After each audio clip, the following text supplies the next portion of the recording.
Hi, welcome back to my Brusho watercolor card class. I wanted to share with you how I got this effect. It's really cool. Yeah, so I'm going to show you how it's done. The basis is we're going to stamp this flower stamp, and then we're going to work on the background first, and then we're going to work on the actual flowers, and we'll spend most of our time on the background. So let's get started. I am using the Stampendous Cling Dutch Tulips is this stamp name.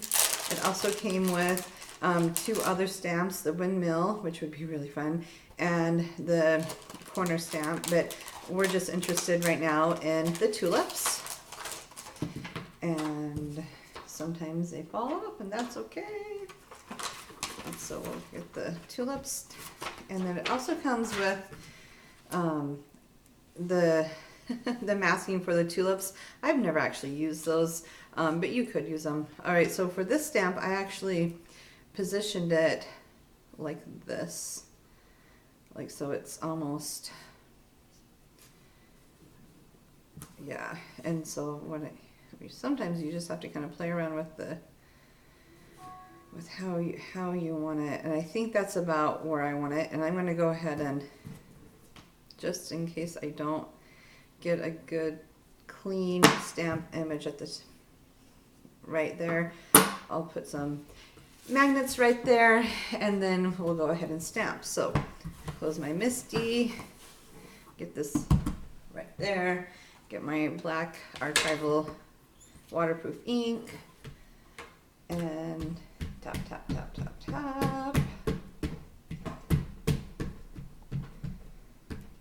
I think that was pretty good. And then 1, 2, 3, 4, 5, 6, 7, 8, 9, 10, because it has to really get onto the paper. And that almost worked. Like I said, like sometimes with watercolor paper, you just have to do a couple prints. So that's why it's important to have those magnets down set. Okay, there. Maybe one more right up here. There, just like that. I think that's gonna look beautiful. And then if you wanted, you could always stamp another card panel, and that would, and just keep going. But I think we're good here. I'm not going to stamp another one. I'm not planning on messing up. All right, this is a really fun one. We're actually using 2 colors, and that's it. And it might seem a bit crazy to just do 2 colors, but I think it'll work well. We also will need a container of water.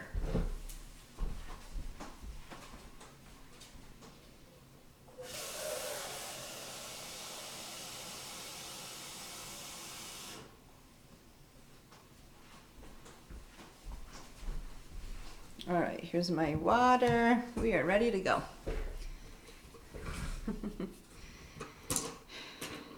I like to start with a large brush. This might be too big, we'll find out. And what I'm doing is I'm going to go around the flowers, and I'm going to go in stages. I'm not planning on, and I'm painting with water. I'm going around the floral motif. And I have a pretty thirsty brush. There's a lot of water on this brush. I'm going to move that out of the way.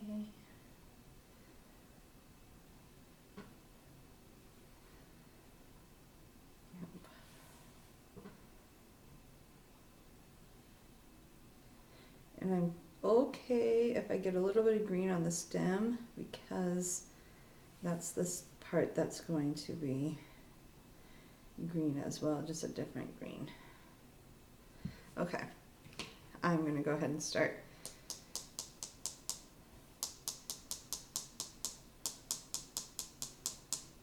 And I'm being very liberal with this. And I'm blowing off the Brusho because I don't want the Brusho to get onto the purple.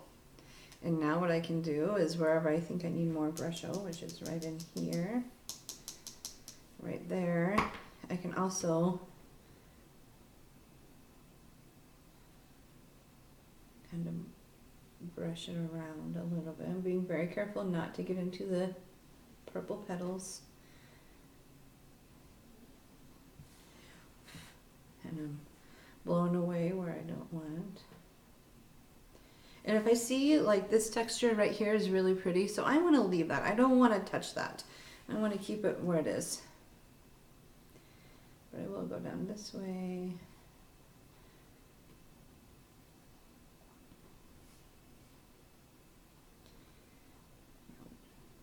Just like that. And I'm really paying attention to my edges right now.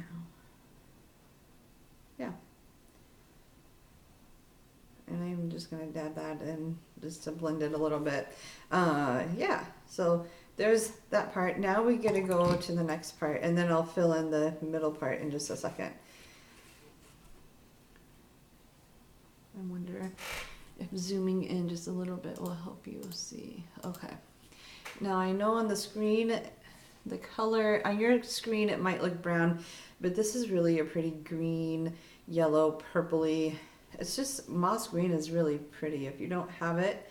It doesn't come in the set of 12, and so I bought it separately, and I'm so glad that I did, because the other two greens were too bright for my liking. I really like a muted, neutral type of a green, and moss green definitely does that.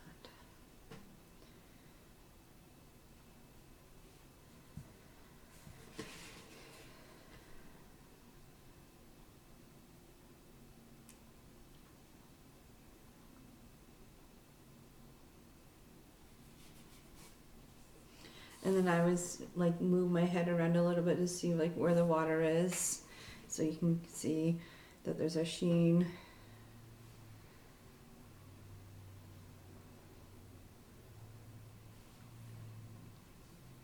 All right, that looks good.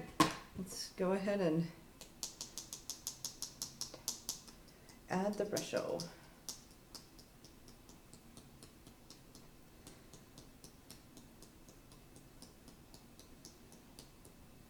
All right. And then I just tap it away. And then I can go back. And again, I really want those edges to be dark because I want the purple to pop.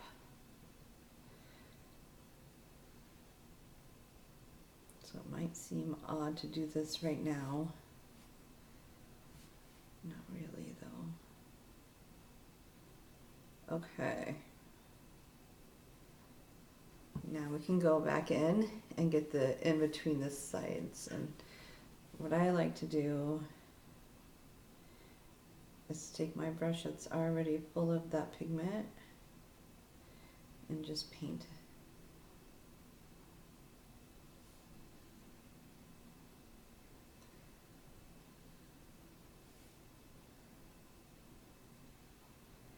it. If you're wondering about my brush handling, like I like one stripe is enough.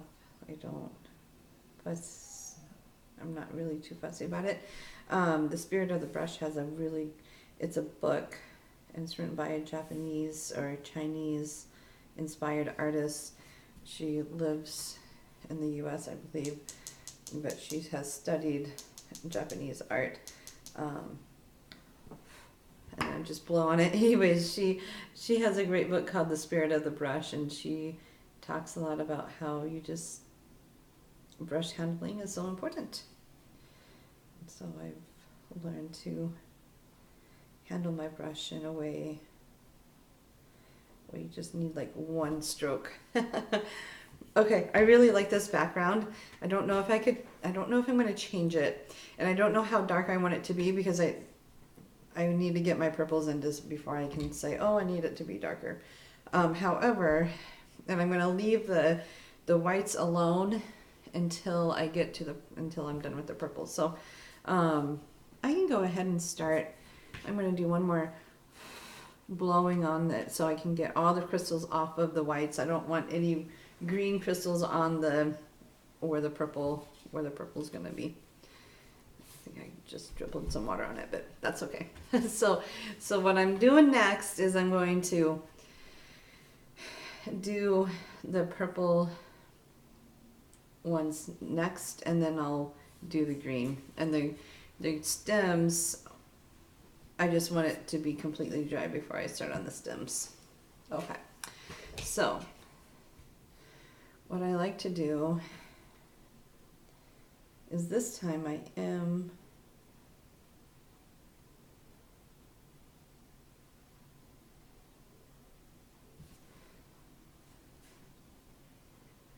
just dabbed my brush off with water, so I just get this nice sheen look. All right, now I'm going to take my purple, and I'm very lightly going to tap at the bottom. There, just like that. That's really about all you need. You really don't need a whole lot. And then,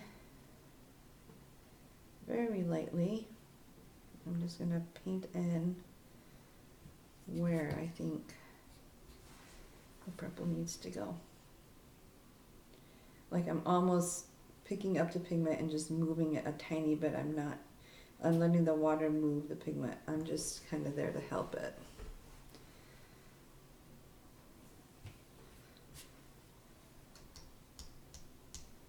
There.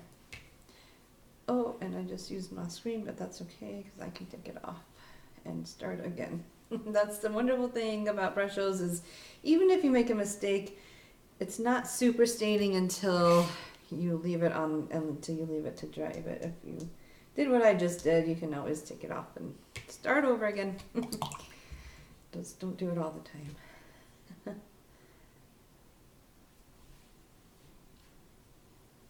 Now I'm okay that this purple bleeds into the green because it will just make a neutral tone, which is what we're going for anyways.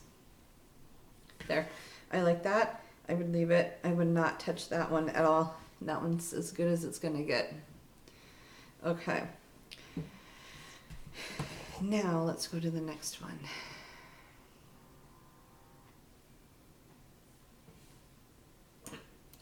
We're gonna get this brushed. We're gonna get this brushed. We're gonna get this wet.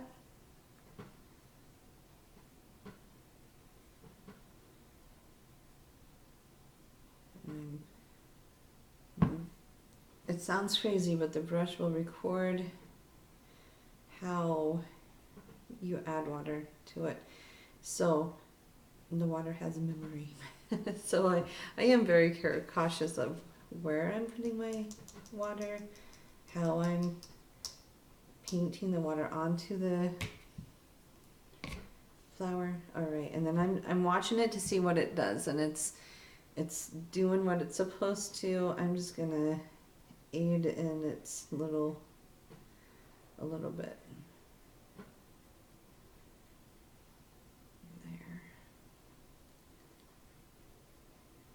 There. I like that. I'm gonna let that be. Not gonna touch it. All right, let's go to the next one. We can actually go to the next two because they're touching each other.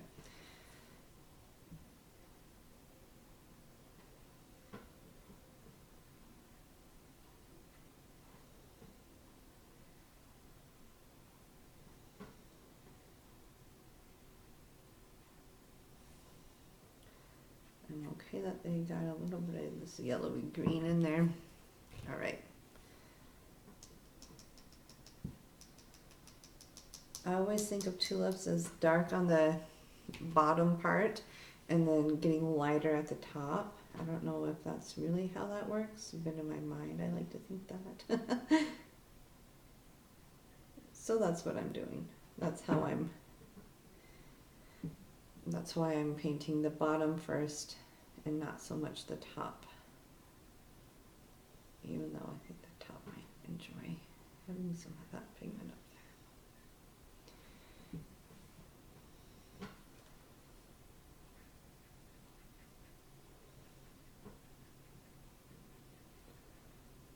there. There. I like that. I'm going to let that be. And so the point of this is to have light and darks on the tulips so they're not all one tone.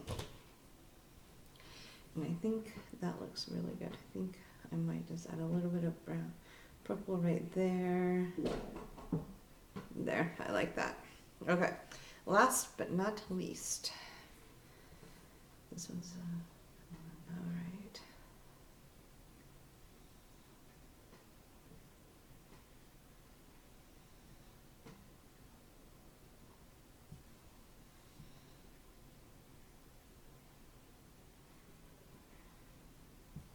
Okay.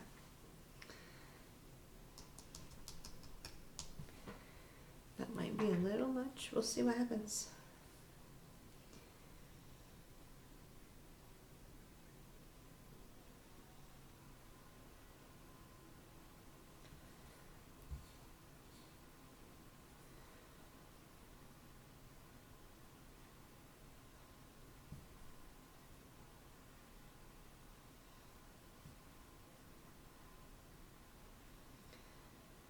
There, I like that tulip. I think that's gonna look beautiful when we're done. Okay, now I'm gonna go with a smaller brush. This is a size 8. If you have something even smaller, like a size 6, you could use either one. I think I might actually start with the size 6. I don't think I'll need the size 8. And I'm gonna go with this leaf green.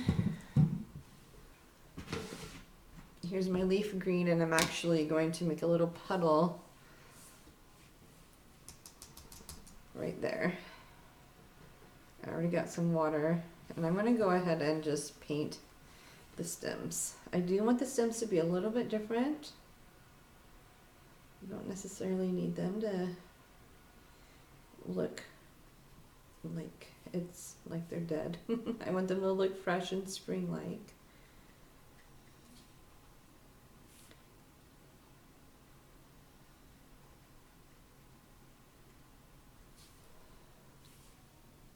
And then the leaves have such a greenish blue tint to them.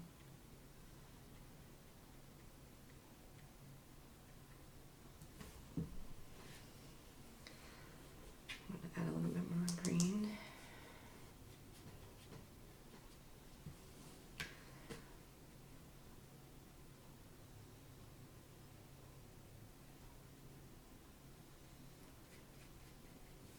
But now I'm going to add a little bit of purple to the green, just to tint it down, just to tint it a little bit. And it will give it some color harmony. There we go. See how it makes it look darker. So I start with this leaf green, and I color that in, paint that in.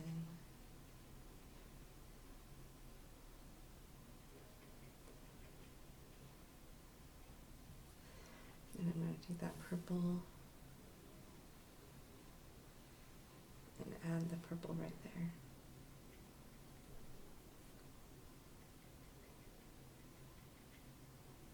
There.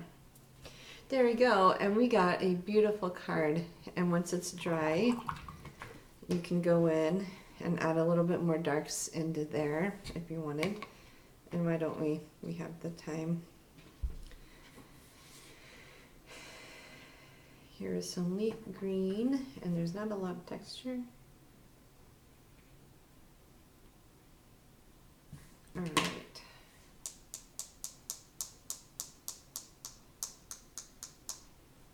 Okay.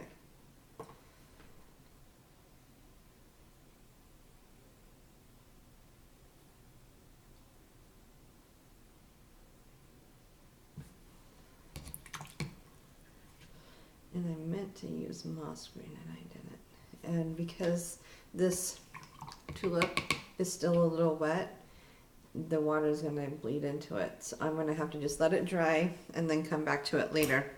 And once I come back to it later, I can always add that darker green to it and it'll look just fine. But eventually, so to compare a little bit, you know, each time you play with Brushos, it's going to look different. You might have the same kind of color quality, but it's still going to look different. So what I like about this is that I have a lot more texture in and the tulips, it seems like, and I have a lot of really neat background in the background. If you go again and you do this one more time, you can get a darker background and let the purple pop even more, which I could do right down here. I will try that. So let's play around a little bit more. We're gonna wet this again. I don't want to wet the whole thing. And so once you add water, it like reactivates the crystals.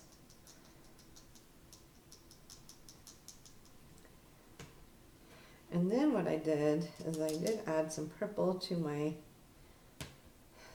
to my moss green, and I just added that in just for a little bit of definition.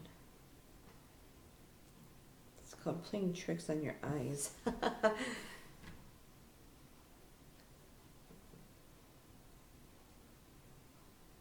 You think, oh, that's not purple, but it is because of the way I made it happen. Because I'm glazing over it really.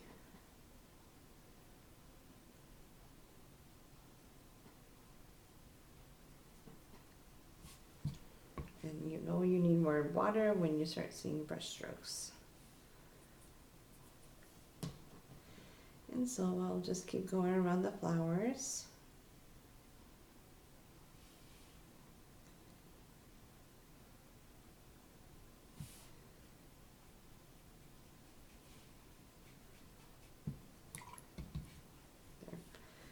And now I'm going to blend that edge out so you can't tell that there's that edge. All right, let's fix this. I think it's dry enough.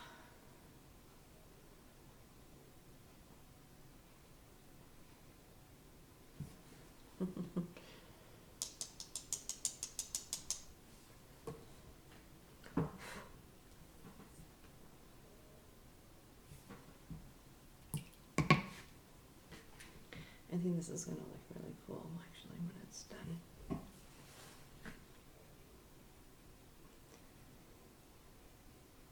Yep. There we go. All right. And now I think I will add a little bit more to this area right there.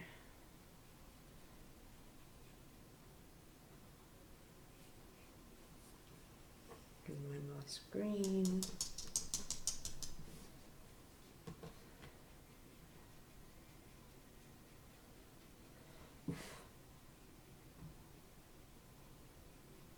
There, I really like that. And I think I will need a little bit down here as well, like in the center part. But now I'm thinking maybe I don't.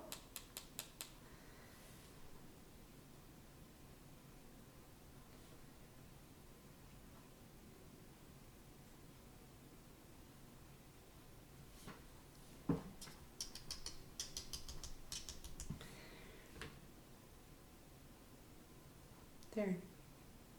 I'm afraid that if I fuss with it too much more, I'm going to lose this right up here, and I'm going to lose this down here. But you can see how you can just keep layering it and really get a beautiful result. And when it dries, it will look like this. It'll be just a little bit lighter. But that's how that technique was done. And I tell you what, you find some really fun florals, and you do some really cool backgrounds and some simple floral motifs. Your cards are gonna look beautiful when they're done. So I hope this helps you play with your line stamps a little bit more, and I hope you enjoy getting to know your stamps. Get to know your stamps, play with your colors, play with how you like it, and yeah, just have fun in the process. We'll see you soon, and have fun. I'd love to see your work, so share your work with me. Thanks, and we'll see you soon. Bye.